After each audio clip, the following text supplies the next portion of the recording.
La navigation remonte à la nuit des temps et au fil des siècles, les marins armés de courage et d'un esprit de conquête ont relevé des défis apparemment insurmontables.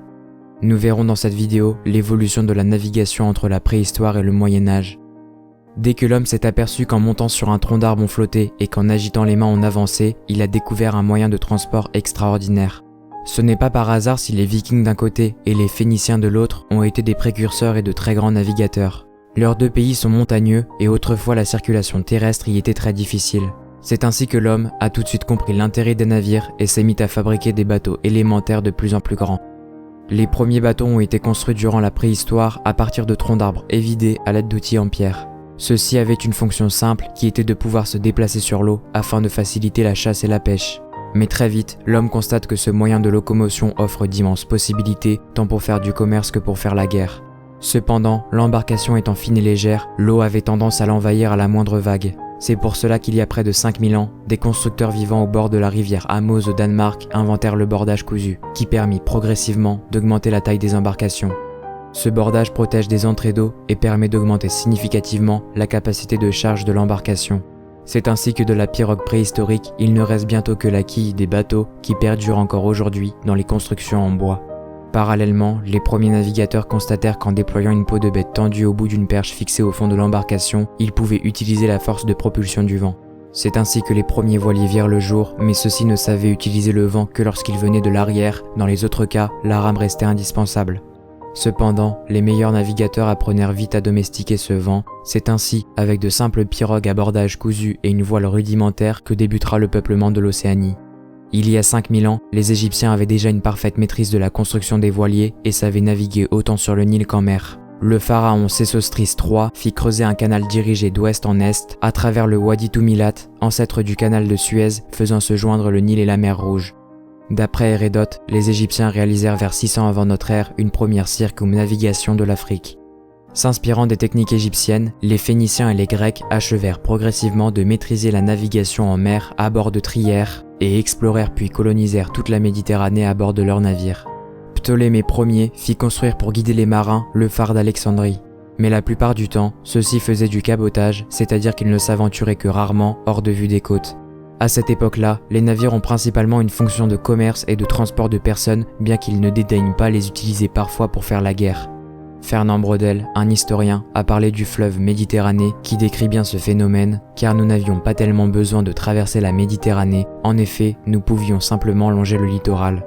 Les premiers peuples ont tous été des peuples navigants au cabotage, et ce qui a lancé la haute mer, c'est la route des épices et de la soie. Cela a commencé dans l'océan Indien vers 75, où on s'est aperçu qu'après les grandes invasions barbares qui rendaient les routes très dangereuses, ainsi que les seigneurs qui demandaient des taxes, la voie maritime était une option à ne pas négliger. Certes, elle était dangereuse, mais c'était un moyen de mettre sur un seul bateau l'équivalent de plusieurs centaines de chameaux et de transporter des choses sans rupture de charge, sans payer de taxes à personne, en affrontant éventuellement du mauvais temps. Donc la route maritime de la soie a été la première grande route maritime qui partait de la Chine et allait jusqu'au fond de la mer Rouge et du golfe arabo-persique, où la soie a été reprise dans des caravanes qui la menaient en Méditerranée. C'est quand les peuples ont été capables de construire de vrais bateaux qu'ils ont pu se lancer en haute mer. Les Chinois par exemple ont attendu le milieu du XIIIe siècle pour se lancer en haute mer et ils ont conçu à ce moment-là des bateaux qui surclassaient les bateaux arabes car leurs bateaux étaient mieux construits et ils avaient plus de bois. La possibilité d'avoir des bois de longue dimension a conditionné la construction navale. En effet, les bateaux arabes étaient des bateaux cousus composés de plein de petits morceaux, ce qui était donc pas très solide, alors que les Chinois ont conçu des bateaux qui avaient des cloisons étanches très robustes. C'est eux qui ont remplacé le monopole persan de la route maritime. Les Chinois sont rentrés dans l'océan Indien et ont été à leur tour les grands transporteurs. Cette route de la soie a vraiment été l'une des deux grandes motivations des découvertes. C'est le début de ce grand commerce international. Au 5e siècle avant Jésus-Christ, la Terre était un espèce de disque plat en suspension dans le cosmos. Une carte babylonienne de ce siècle nous montre cette Terre avec un espèce d'océan circulaire reliant la Terre à des contrées célestes. Vers 340 avant Jésus-Christ, un scientifique et explorateur grec, Pythéas, franchit à bord de son navire les colonnes d'Hercule dans le détroit de Gibraltar, puis remonta les côtes de la Gaule pour enfin accoster en Bretagne, l'actuelle Angleterre. Ensuite il passa les Orcades et poussant plus au nord, atteignit un pays nommé Thulé qu'il ne put dépasser, bloqué par la banquise. Pythéas rapporte de son voyage la preuve de la rondité de la Terre, ce que la majorité des astronomes de l'époque supputent. Il faudra cependant attendre quelques années pour que Aristote démontre enfin que la Terre est bel et bien ronde. Durant la Rome antique, selon Jules César, les navires vénètes étaient supérieurs à ceux des Romains, leurs carènes étaient plus plates et étaient donc plus adaptées au reflux. Les proues et les poupes étaient très relevées, ce qui leur permettait de naviguer plus facilement par tempête. Les bateaux étaient en bois, les ancres étaient retenues par des chaînes et les voiles étaient faites à partir de peau. En outre, ils étaient plus grands et plus massifs que les navires romains et leurs coques étaient si solides qu'elles résistaient parfaitement à leurs coups d'éperon. Leurs bords étaient également plus hauts, ce qui protégeait les soldats des tirs des Romains, qui eux-mêmes étaient en position vulnérable. Enfin, ces hauts bords rendaient difficile un abordage de l'ennemi. Vers la fin de l'Antiquité et le début du Moyen-Âge, s'effectue au cours d'un processus complexe une révolution technique importante. Le principe de construction sur bordée, qui était déjà utilisé pour les bateaux cousus de l'époque archaïque, est remplacé par le principe de construction sur membrure ou sur squelette qui reste appliqué encore aujourd'hui.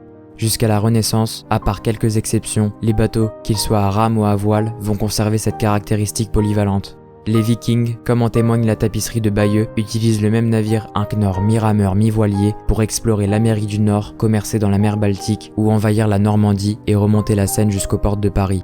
Comme on peut le constater, en comparant les bateaux égyptiens et les bateaux vikings ou les dromons byzantins, il n'y a quasiment aucune évolution technique des bateaux sur cette période de 600 ans. La technologie de la navigation jusqu'à la Renaissance reste primitive, basée sur les acquis techniques des civilisations méditerranéennes de l'Antiquité. L'absence d'avancées techniques notables n'empêche pas certaines civilisations de prospérer grâce à leur maîtrise de la navigation, comme les républiques maritimes de Gênes et de Venise ou encore la marine byzantine. On sait aujourd'hui, grâce au site de Lance aux Meadows, que les Vikings sont allés très tôt jusqu'au continent américain. L'établissement fondé plus de 500 ans avant Christophe Colomb abrite les plus anciennes traces de la présence européenne en Amérique du Nord. On pense qu'il pourrait s'agir de la colonie quasi légendaire de Vinland, fondée par l'explorateur Leif Erikson aux alentours de l'an 1000. Voilà, c'est tout pour moi, j'espère que cette première partie vous a plu. Moi je vous retrouve dans 10 jours pour la seconde partie, au revoir.